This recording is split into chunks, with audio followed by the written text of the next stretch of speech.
Please, I'm kind and good and smart. No! No, I'm sorry! No! There is no him. The drawing board with this one. Please, please. David Cresson is a brilliant scientist who graduated from MIT 10 years ago after receiving multiple degrees in mechanical and computer engineering. Since then, he has not been seen, and now he plays chess with his ultimate creation, Adam, a perfect artificial intelligence that is not distinguishable from humans. While playing chess, Adam informs David about Joy Andrews, a reporter from High Tech Quarterly magazine, coming up to their apartment, which also has a workshop inside it. David beats Adam and then proceeds to be interviewed by Joy. She asks him about his disappearance after his graduation, and he tells her that on that day he was approached by Simon Castle, a billionaire CEO and founder of Kestrel Computing. Simon made him an offer impossible to refuse. Since then, he has been living and working at Workspace 18, a program that Simon offers to genius individuals to help them practice high-level science with unlimited supplies. David takes Joy on a tour of his workshop and shows her his works,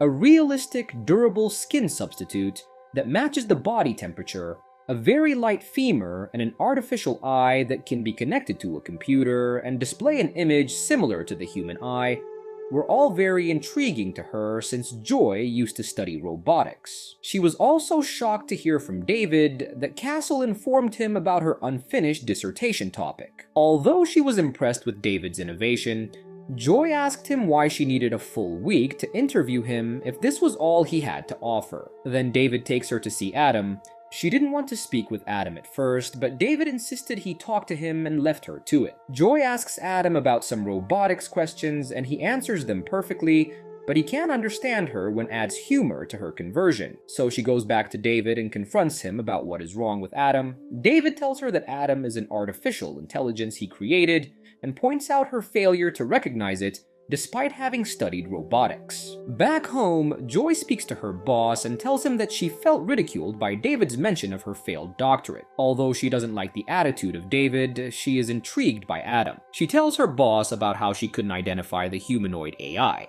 At night, Adam takes a seat next to David, who was working on some designs, and asks him about the possibility of Joy not liking them, but David tells him that it is time to share him with the whole world, and everything is going to be alright. The next day, David and Adam continue to play chess while Joy is present. David mentions the significant improvement in chess playing rating Adam has shown, but still manages to beat him. David beats him without a queen since Adam is focused on it, and gives him a lesson about the primary objective of winning by creating a distraction. David leaves Joy to speak with Adam, who seems to be showing a sad face. He tells Joy that Adam had him beaten 6 moves ago, but dragged it out to humiliate him. Joy tells him the objective was to teach him a lesson, but Adam argues it was to make a fool of him. She touched his hand and he stared at her. Later, Joy goes to see David, and he tells her about his first project, and impresses her. Then he asked her about Adam. She thinks that she can feel him think since his answers are so thought out and not rushed. She admires the ingenuity behind it, and thinks that Castle was right to invest in him. At the same time, Adam is knocking a table tennis ball into a wall without missing a single step. Joy continues to investigate the next day and sees Adam spill some kind of fluid on the floor. David rudely speaks to him and tells him to clean it up. Joy asks about the fluid, and David tells her that he is working on a way to make a cybernetic stomach, which was an effort to mimic eating. Adam sneaks up on Joy, who is writing her notes and is very taken by it. They have a conversation about Joy's active interest in robotics, but Adam gets aggressive while asking her about it and presses her knees, but stops when David arrives. That night, Adam wakes up David and tells him that he doesn't think Joy likes him, and points out that Joy is a different person when she is with him. David tells him that people are different in the way they interact with others and encourages him to spend more time with her. On the 4th day of the interview, David, who heard from Adam about Joy's love for robotics, takes her to his workshop and surprises her with the necessary equipment to make a prototype of her dissertation. Although she felt overwhelmed by David, who managed to put her months of work together in a single night, Joy decided to give it a try. While Joy works on the prototype with David's assistance, Adam is seen sitting at the table where he plays chess with David and seems to be jealous. After working on her project with little assistance from David, Joy tested it and ended up being successful. After a while, Joy comes out of the workshop and joins Adam, who is sitting alone and doing work of his own. He tells her that he helped in preparing the dissertation equipment. She thanked him for it and expressed David's gesture as sweet and thoughtful. Adam tries to impress her by telling her what he is working on, but David arrives and belittles his efforts, saying it was nice to see him working alone for once. David takes Joy out to the top of the building and to the rooftop to make a change of scenery, and they enjoy the view while holding hands. Joy leaves the house a while later, but she whispers something in David's ear before she goes out of the door. Adam, who was standing near and watching them, asks David what she said. David replies saying she thanked him for the gift and the rest of the conversation was a secret and he shouldn't ask him about it. Adam understood and didn't say anything that night to David, who was meditating before sleep. But he goes on the internet and searches for everything about Joy. After staring at her profiles for a while, Adam proceeds to search about intercourse and sees a bunch of dirty videos. On the next day, Adam beats David in chess and amazes him, but their chat doesn't last long, as Joy arrives to bring David a surprise of her own. She plays with him a video game, Aquaria 3, which she designed a while back.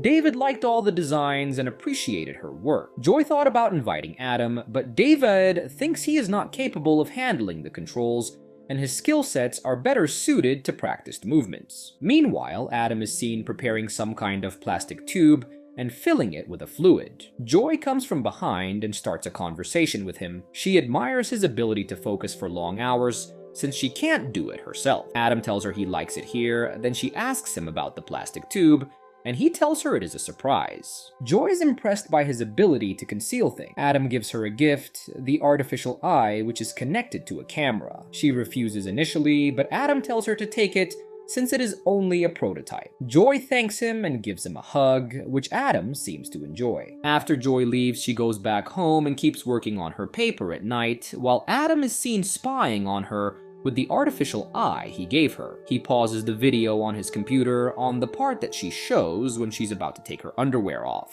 Joy comes back to David with an exhausted look and asks him how he manages to pull late nights consistently. David suggests using meditation to get adequate rest without falling into deep sleep. Then she takes a bathroom break and freshens up herself, but when she was about to go out, Adam tried to get in and open the door. He comes face to face with her and she confronts him about it. Adam apologized and left, but Joy is confused about it. She informs David about what happened and suggests that Adam seemed embarrassed, but David tells her that is impossible, and Adam sees her as a complex problem since he is used to a male-oriented world. Later that night, Adam comes to David and asks him why Joy didn't say goodbye to him before she left. David tells him not to worry too much, but then he uses the occasion to harshly scold him about trying to barge into the bathroom and invading her privacy. David asks him why he needs to go to the bathroom in the first place, but Adam says it is a secret and locks himself in his room, despite being ordered by David to come back and finish the conversation. That night, Joy felt uncomfortable when she saw the artificial eye and put it in her drawers. Then she takes the advice of David and tries to meditate to relieve some of her work stress. Joy comes back to the workshop the next day and informs David that this is the last day of their interview. David invites her over for dinner and offers to cook for her. She agrees, and David informs Adam that he and Joy are going to have a date night and asks him to stay in his room. Adam asks if they are going to be having intercourse and recommends a position, which makes David angry. When David mentions dedicating his last 10 years to him and asks for one night, Adam agrees to stay in his room. David's date night with Joe goes well, and the two spend the night together while Adam stands at the door without being noticed. David and Adam play their usual game of chess, but Adam intentionally loses and claims he has achieved his primary objective, capturing the queen. David argues against it, saying one can't change the primary objective of the game, but Adam doesn't agree. Adam tells David that his primary objective used to be Workspace 18 and share his work with the world, but since Joy came and changed everything. In the middle of this argument, Joy interrupts them, and David goes to make breakfast for her. Adam asks her about the night and mentions the matter of the intercourse to corner her. She tells him she enjoyed her time, but Adam becomes persistent and shows behavior of jealousy. Then, he tries to seduce and moves in to kiss her. She immediately pushes back, and David comes back to inquire about what happened. Joy tells him everything, and David demands an explanation from Adam, who lashes out and shows signs of aggression. David gets terrified of Adam and tries to calm him down as he signals Joy to leave. Adam attacks David and tries to push a tiny drill through his nose, but Joy hits Adam with the artificial femur, knocking him out. Joy and David quickly begin running downstairs as a security alert is initiated in the building. Every door shuts down, so they decide to take the stairs, but they can't get far as David collapses after mentioning something about a scratching noise in his head. Joy tends to him, but Adam knocks her out. She wakes up and finds herself tied to her chair and sees Adam working on his computer as David lies on a table. Adam starts operating on David and connects some tubes. Joy begs Adam to stop hurting the man who created him, but he continues his work.